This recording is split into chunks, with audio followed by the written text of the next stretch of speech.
പാകിസ്ഥാൻ ഉണ്ടാകുമെന്ന കാര്യത്തിൽ സംശയമില്ല. രാകേഷ്, നമുക്ക് ഈ ദൃശ്യങ്ങളിൽ വളരെ വ്യക്തമായി തന്നെ കാണാം ഭീകരരുടെ വീടുകൾ പൂർണ്ണമായും തകർക്കപ്പെട്ട പശ്ചാത്തലം നമുക്ക് കാണാം. ഡിന്നി പറഞ്ഞതുപോലെ വലിയ തിരിച്ചടിയാണ്. ഒപ്പമാണ് ഈ അതിർത്തിയിൽ സംഭവിച്ചുകൊണ്ടിരിക്കുന്ന ഇപ്പോഴത്തെ സംഭവവികാസങ്ങൾ. പ്രകോപിതരായ പാകിസ്ഥാൻ പലതരത്തിലുള്ള ആക്രമണങ്ങൾക്ക് പദ്ധതിയിട്ടിട്ടുണ്ട്. ഒപ്പം നമ്മുടെ ജവാൻ അവരുടെ കസ്റ്റഡിയിലുണ്ട്. അത് ഈ ജവാനെ മോചിപ്പിക്കാനുള്ള ശ്രമങ്ങൾ ഏത് ഘട്ടത്തിലാണിപ്പോൾ? അതെ രഞ്ജിത്ത്, അതിർത്തിയിൽ പ്രകോപനം പാകിസ്ഥാൻ തുടരുന്നുണ്ട്. കാരണം അതിർത്തി എന്ന് പറയുന്നത്, ഇന്ത്യ പാക് അതിർത്തി എന്ന് പറയുന്നത് ഏതാണ്ട് 3000 കിലോമീറ്റർ അധികമുണ്ട്. അതിൽ തന്നെ LOC ഏതാണ്ട് 740 കിലോമീറ്റർ ആണ്. ഇന്നലെ രാത്രി ഈ LOCയുടെ പലയിടങ്ങളിലും ഇത്തരത്തിൽ പാകിസ്ഥാൻ വെടിനിർത്തൽ കരാർ ലംഘനം നടത്തി. പലയിടത്തും ഇന്ത്യൻ പോസ്റ്റുകൾക്ക് നേരെ ആക്രമണം നടത്തി. ഇന്ത്യയും ശക്തമായി തിരിച്ചടിച്ചു എന്നാണ് ഇപ്പോൾ സൈന്യം അറിയിച്ചിരിക്കുന്നത്. ആർക്കും പരിക്കോ അല്ലെങ്കിൽ മറ്റൊന്നും തന്നെ സംഭവിച്ചിട്ടില്ല. ശക്തമായ തിരിച്ചടി പാക് സൈന്യത്തിന് ഇന്ത്യ നൽകി എന്നാണ് ഇപ്പോൾ സൈന്യം അറിയിച്ചിരിക്കുന്നത്. ഏതായാലും BSF ജവാൻ, അത് ഫിറോസ്പൂർ അതിർത്തിയിലാണ്, പഞ്ചാബ് അതിർത്തിയിലാണ് അബദ്ധത്തിൽ അതിർത്തി മറികടന്നത്. 3 ദിവസമായി പാക് പട്ടാളത്തെ, പാക് റേഞ്ചേഴ്സിന്റെ കസ്റ്റഡിയിലാണ് ഇദ്ദേഹം ഉള്ളത്. ഇപ്പോൾ ഇന്നലെ ഫ്ലാഗ് മീറ്റ് ഒക്കെ തന്നെ അതിർത്തിയിൽ നടത്തി. പക്ഷേ വിട്ടു നൽകാൻ ഇതുവരെ പാകിസ്ഥാൻ തയ്യാറായിട്ടില്ല. കാരണം ഉന്നത ഉദ്യോഗസ്ഥരുടെ ഭാഗത്തു നിന്ന് അത്തരമൊരു അറിയിപ്പ് ലഭിച്ചിട്ടില്ല എന്നാണ് ഇപ്പോൾ സൈനിക വൃത്തങ്ങൾ നൽകുന്ന സൂചന. അതുകൊണ്ട് തന്നെ ഇദ്ദേഹത്തെ നാട്ടിലേക്ക് സുരക്ഷിതനായി മടങ്ങിക്കൊണ്ടുവരാനുള്ള ചർച്ചകൾ തുടരും. ഫ്ലാഗ് മീറ്റുകൾ നടത്താൻ തന്നെയാണ് സൈന്യത്തിന് തീരുമാനം. പക്ഷേ ഒരു അനുകൂല തീരുമാനം ഇതുവരെ പാകിസ്ഥാന്റെ ഭാഗത്ത് നിന്ന് ഇക്കാര്യത്തിൽ ഉണ്ടായിട്ടില്ല. ഇതാണ് പ്രധാനപ്പെട്ട സാഹചര്യം. രാകേഷ്, ഒപ്പം ഈ നേരത്തെ പറഞ്ഞതുപോലെ ഇന്ത്യ ലോകരാജ്യങ്ങളെ അറിയിച്ചു കഴിഞ്ഞു. ഈ പറഞ്ഞതുപോലെ തെളിവുകൾ കൃത്യമായി കൈമാറിക്കഴിഞ്ഞു. ഭീകരാക്രമണവുമായി ബന്ധപ്പെട്ട് ലോകരാജ്യങ്ങൾക്കും ചില തെളിവുകൾ ലഭിച്ചിട്ടുണ്ട് എന്ന കാര്യത്തിലും വ്യക്തതയുണ്ട്. കാരണം പാകിസ്ഥാൻ ആദ്യം ചോദിച്ചിരുന്നത് എന്താണ് തെളിവ് എന്നുള്ളതായിരുന്നു. ആ തെളിവ് ഇന്ത്യ ഹാജരാക്കിയ പശ്ചാത്തലത്തിൽ കൂടുതൽ നമുക്ക് അംഗീകാരം കിട്ടുകയാണ് ഏത് തരത്തിലുള്ള അറ്റാക്കും. കാരണം ആഭ്യന്തര സുരക്ഷയെ ബാധിക്കുന്ന വിഷയങ്ങൾക്കെതിരെ സമീപകാലത്തായി റഷ്യയും അമേരിക്കയും സൗദിയും ഒക്കെ സ്വീകരിച്ച നടപടികളുണ്ട്. ഇസ്രായേലും ഒക്കെ സ്വീകരിച്ച നടപടികളുണ്ട്. അതിന് ലോകരാജ്യങ്ങളുടെ പരോക്ഷ പിന്തുണയും ലഭിച്ചിട്ടുണ്ട്. ആ പിന്തുണ നമ്മൾ പ്രതീക്ഷിക്കുന്നുമുണ്ട്. അത് സംഭവിക്കുകയും ചെയ്യും, അല്ലേ? അതെ രഞ്ജിത്ത്, കാരണം സൈനിക തലത്തിൽ നടപടികൾ ഇന്ത്യ ശക്തമാക്കുന്നുണ്ട്. അതിർത്തിയിലടക്കം സേനാവിന്യാസം ശക്തമാക്കി ഭീകരർക്കെതിരെ നടപടിയുമായി മുന്നോട്ട് പോകുന്നു.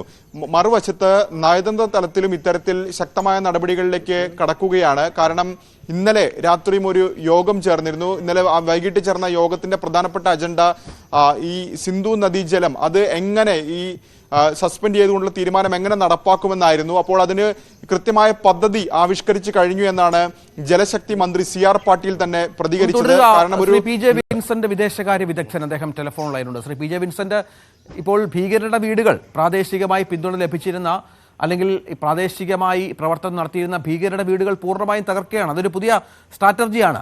ഇത് പറഞ്ഞതുപോലെ സിന്ധു നദിയിലേക്കര റദ്ദാക്കിയതുപോലെയുള്ള മറ്റൊരു സ്ട്രൈക്കിലേക്ക്, സർജിക്കൽ സ്ട്രൈക്കിലേക്ക് ഇന്ത്യ കടക്കുകയാണ്, സുരക്ഷാ സേന കടക്കുകയാണ്. എങ്ങനെ കാണണം? അല്ല, അത് ഒരു സ്വാഭാവികമായ പ്രവൃത്തിയാണ്.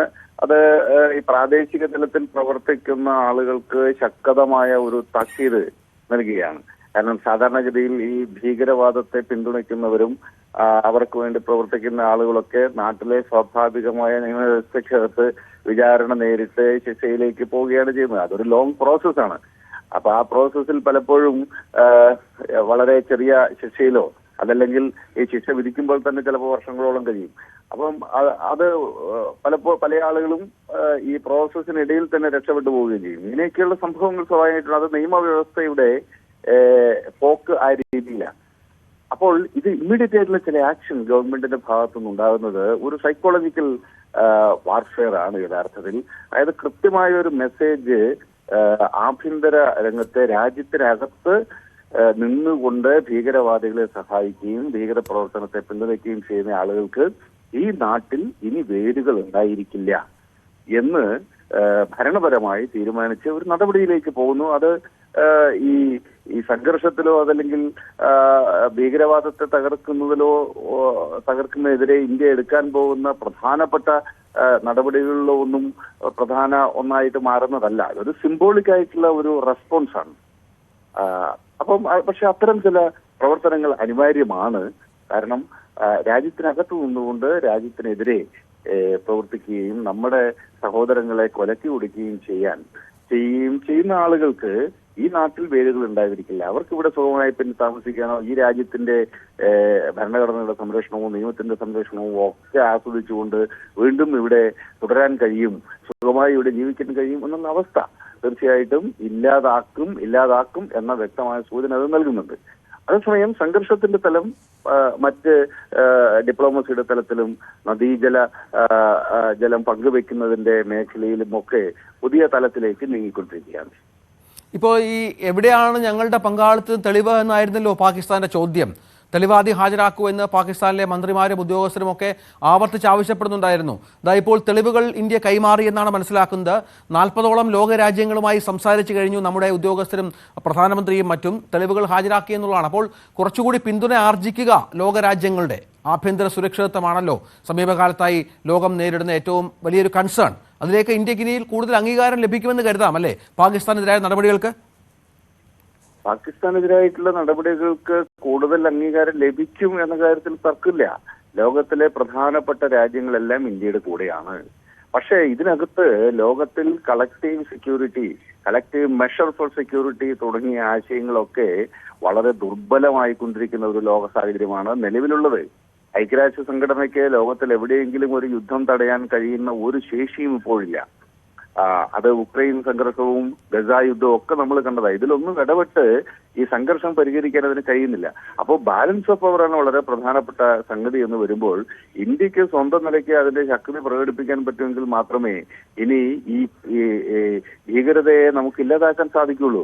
മറ്റു രാജ്യങ്ങളൊക്കെ നമുക്ക് പിന്തുണ പ്രഖ്യാപിക്കും, ഒരുപക്ഷെ നെടുങ്കൻ പ്രസ്താവനകൾ ഇറക്കിയേക്കാം, മനുഷ്യാവകാശത്തിന്റെ തലത്തിൽ നിന്നുകൊണ്ട് ശക്തമായി ഇതിനെ അപലപിക്കും, സൗഹൃദം പ്രഖ്യാപിക്കും. എന്നതിനപ്പുറത്തേക്ക് ഗ്രൗണ്ട് റിയാലിറ്റി ഇന്ത്യയുടെ യുദ്ധം ഇന്ത്യ തന്നെ നടത്തണം. അത് മറ്റു രാജ്യങ്ങളൊന്നും നടത്തില്ല. അപ്പൊ നമ്മൾ നയതന്ത്ര തലത്തിൽ മറ്റു രാജ്യങ്ങളുമായി ബന്ധപ്പെട്ട് അവരുടെ പിന്തുണ ആർജിക്കുന്നത് ഒരു സമാന്തരമായി നടക്കണം. പക്ഷേ ചെയ്യാനുള്ള കാര്യം അതല്ലല്ലോ.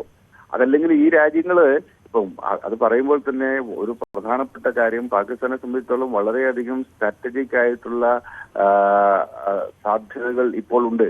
കാരണം ചൈനയുടെ പിന്തുണ അവർക്കുണ്ട്. ബംഗ്ലാദേശിലുണ്ടായിട്ടുള്ള ഭരണപരമായ മാറ്റം ഇന്ത്യക്ക് അത്ര സുഖകരമല്ല. കഴിഞ്ഞ ഒരു 10 വർഷത്തിനിടയ്ക്ക് ഇന്ത്യ കിഴക്ക് നിന്നും പടിഞ്ഞാറ് നിന്നും ഒരേ സമയം ആക്രമിക്കപ്പെടാനുള്ള സാധ്യത മുൻകൂട്ടി കണ്ടുകൊണ്ടാണ് നമ്മുടെ മിലിറ്ററി സ്ട്രാറ്റജി എല്ലാം രൂപപ്പെടുത്തിക്കൊണ്ടിരിക്കുന്നത്. പാകിസ്ഥാൻ ഒറ്റയ്ക്കല്ല, മറ്റ് ലോകരാഷ്ട്രങ്ങൾ റഷ്യയും യൂറോപ്യൻ യൂണിയനും UK-യും ഫ്രാൻസും അമേരിക്കയും ഒക്കെ ഇന്ത്യക്ക് പിന്തുണ പ്രഖ്യാപിക്കുന്നു. അവരൊന്നും ഇവിടെ വരാൻ പോകുന്നില്ല. അവരൊന്നും നമ്മുടെ ഫണ്ടിൽ വന്ന് നമുക്ക് വേണ്ടി യുദ്ധം ചെയ്യുന്നില്ല. പക്ഷേ അതിർത്തിയിൽ പാകിസ്ഥാന് അനുകൂലമായി തന്ത്രപരമായി ഇടപെടൽ നടത്താൻ ചൈനയ്ക്ക് കഴിയും. അത് വലിയ പ്രതിസന്ധിയാണ്. നമ്മൾ വളരെ ലളിതമായിട്ടുള്ള കാൽക്കുലേഷനകത്തല്ല. നമ്മുടെ സൈന്യത്തിന്റെ ശക്തിയും പാകിസ്ഥാന്റെ സൈന്യത്തിന്റെ ശക്തിയും ഒക്കെ പരസ്പരം പരിശോധിച്ച് ഇന്ത്യ അതിശക്തമായ ഇതിനെ നേരിടാൻ സാധിക്കും എന്നുള്ളതൊക്കെ വാസ്തവമാണ്. പക്ഷെ ആ കണക്കുകൾ പലപ്പോഴും 2+2=4 ആയിരിക്കണമെന്നില്ല. മറ്റൊരു പ്രധാനപ്പെട്ട കാര്യം എന്ന് വെച്ചാൽ ഈ കാശ്മീർ വിഷയം എന്നുള്ളത് ഇന്ത്യയും പാകിസ്ഥാനും തമ്മിലുള്ള ഉഭയകക്ഷി പ്രശ്നമാണ് എന്ന പൊതുധാരണ ഉണ്ട്. പക്ഷെ അത് ശരിയല്ല. അതൊരു ത്രികക്ഷി പ്രശ്നമായി മാറിയിട്ട് എത്ര കാലമായി? 1962 തന്നെ കാശ്മീർ പ്രശ്നം ഒരു ത്രികക്ഷി പ്രശ്നമായി മാറിയിട്ടുണ്ട്. 62 ഇന്ത്യയുടെ ജമ്മു കാശ്മീരിന്റെ ഭാഗമായിട്ടുള്ള ലഡാക്കിലെ അക്കായ് ചിൻ ചൈന പിടിച്ചെടുത്തു. അതേ വർഷം തന്നെ ഈ ചൈനയുടെ പിന്തുണ ഉറപ്പിക്കുന്നതിന്റെ ഭാഗമായിട്ടാണ് ഷക്സം വാലി എന്ന് പറയുന്ന വലിയ പ്രദേശം, അതായത് ജമ്മു ആൻഡ് കാശ്മീരിന്റെ ഭാഗമായ പ്രദേശം ചൈനയ്ക്ക് കൈമാറി. അപ്പോൾ ഇന്ന് അതൊരു ത്രികക്ഷി പ്രശ്നമായി മാറിയിട്ടുണ്ട്.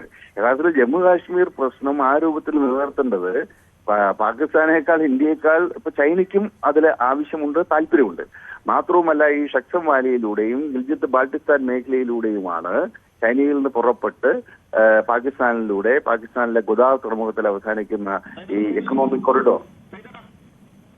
അപ്പൊ ഇത്തരം ഘടകങ്ങളൊക്കെ പരിശോധിച്ചിട്ട് മാത്രമേ ഇന്ത്യക്ക് പോകാൻ പറ്റൂ. അപ്പൊ ഞാൻ പറഞ്ഞു വരുന്നത് ഇതിനെയൊക്കെ നേരിടാനുള്ള കരുത്ത് ഇന്ത്യയിലേക്കുണ്ട് എന്നുള്ളത് സംശയമില്ല. പക്ഷേ പലപ്പോഴും നമ്മുടെ മീഡിയയിലൊക്കെ വരുന്നത് പോലെ പാകിസ്ഥാനെ കയറി അടിച്ചൂടെ, അവര് ഒന്നുമില്ല, സാമ്പത്തികമായി തകർന്നടിഞ്ഞിരിക്കുന്നു, ആഭ്യന്തരമായി അവരെ ഐക്യപ്പെട്ടു നിൽക്കുന്നില്ല, അവിടുത്തെ സൈന്യം പട്ടിണിയിലാണ്, അവർക്ക് ചായ കുടിക്കാൻ പൈസയില്ല എന്നൊക്കെ പറയുന്ന ഒരു ഓവർ സിംപ്ലിഫൈഡ് ആയിട്ടുള്ള വേർഷൻ ശരിയല്ല എന്നതാണ് ഞാൻ സൂചിപ്പിക്കാൻ ആഗ്രഹിക്കുന്നത്. തീർച്ചയായും വളരെയധികം നന്ദി.